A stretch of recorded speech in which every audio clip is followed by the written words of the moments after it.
کئی صدیاں پہلے دنیا کے انتہائی ہی مشرقی علاقوں میں ایک عجیب مخلوق پائی گئی جس کے بارے میں لوگ کہتے ہیں انسان اور جانور دونوں ہی اس کے سامنے معمولی دکھائی دیتے تھے۔ یہ مخلوق ہر چیز کو کھا دیتے، چاہے ان کے سامنے انسان آئے یا جانور آئے، دونوں ہی ان کے سامنے عاجز تھے۔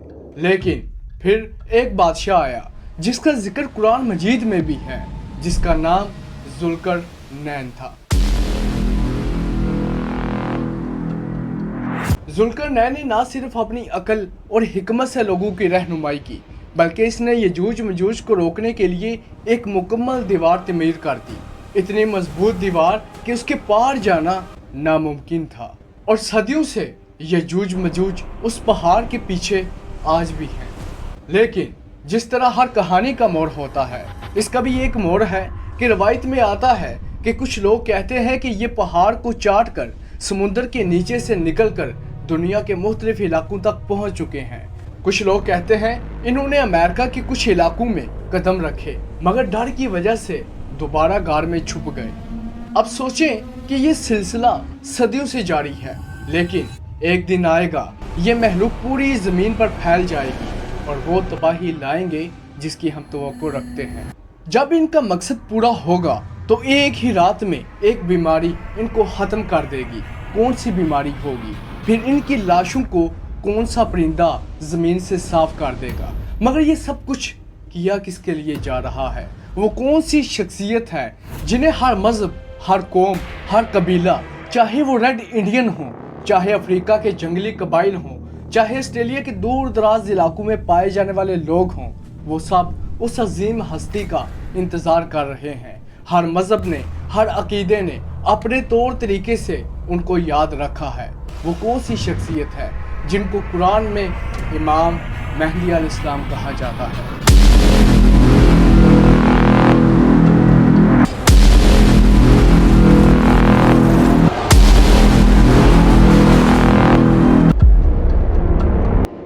زبور میں ان کو قائم کہا جاتا ہے، بدھ مت میں میتا کہا جاتا ہے، پارسیوں میں مترا کہا جاتا ہے، ہندو مت میں کلکی اتار کہا جاتا ہے، جن مت میں تیری تنکر کہا جاتا ہے۔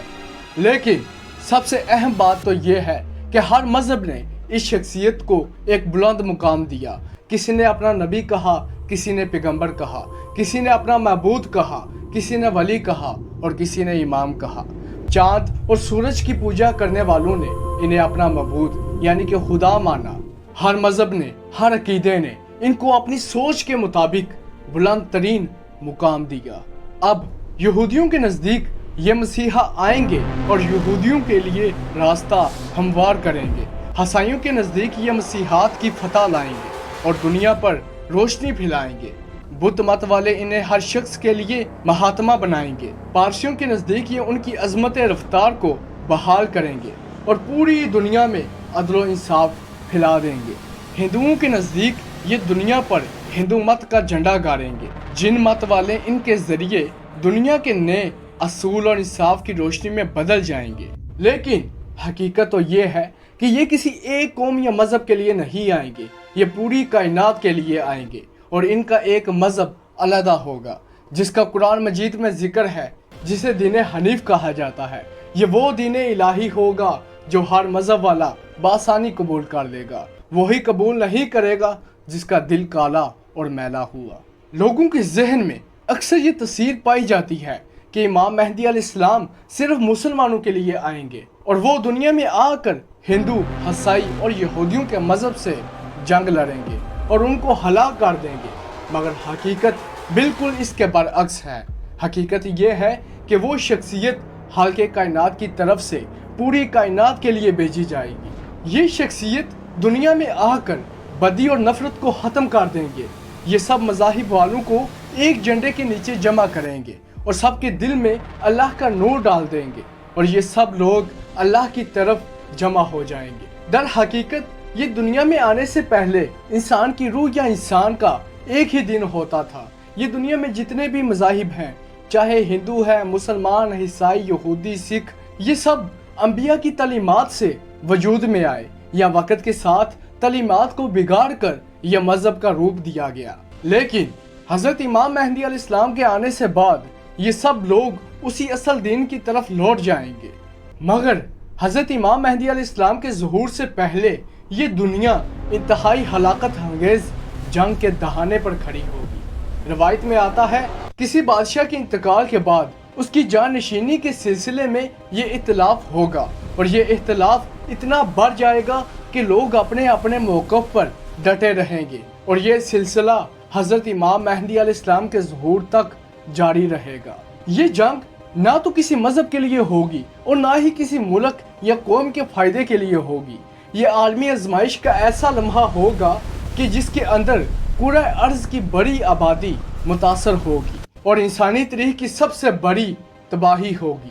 پہلی جنگ عظیم میں 1,03,00,000 انسان ہلاک ہوئے، دوسری جنگ عظیم میں 4 کروڑ انسان ہلاک ہوئے، مگر اب جو تیسری عالمی جنگ ہوگی یہ ایسی جنگ ہوگی کہ لوگ پیچھے والی جنگیں بھول جائیں گے۔ اس میں کم از کم 30 کروڑ سے لے کر 50 کروڑ تک انسان ہلاک ہوں گے۔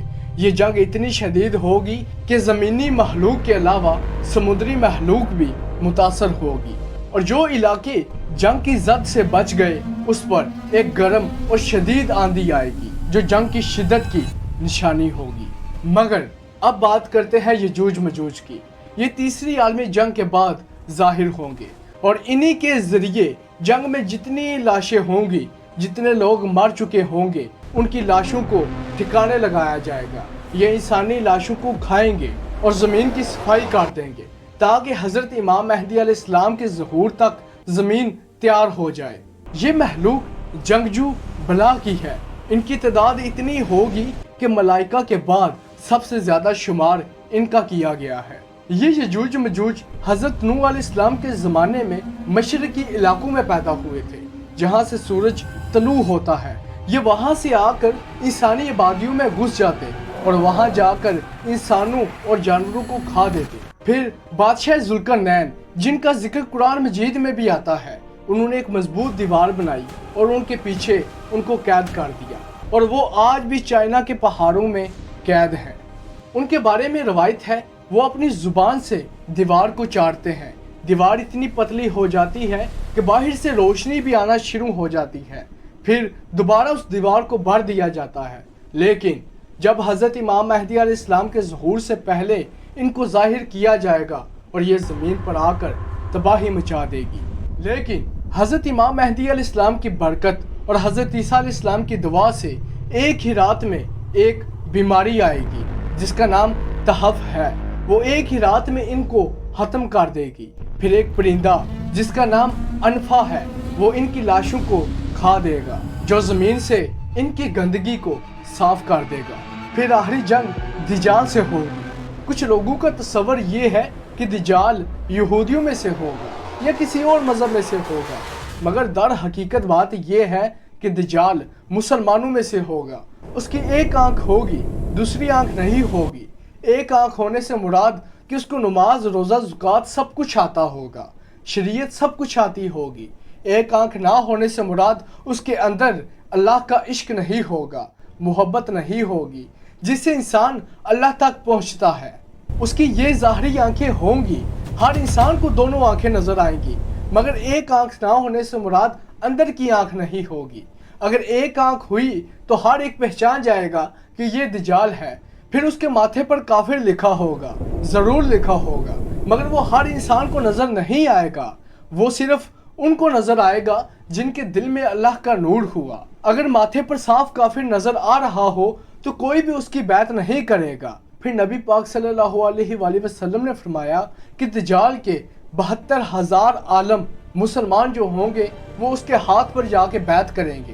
اگر یہ سب کچھ نظر آتا ہو تو کون بے وقوف اس کی بیعت کرے گا؟ اس لیے یہ چیزیں نظر نہیں آئیں گی، صرف ان کو آئیں گی جن کے دل میں خدا کا عشق اور نور ہوا۔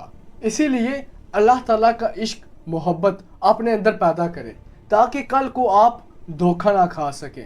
ہمیں یاد رکھیے گا، ملتے ہیں آپ کو اگلی ویڈیو میں۔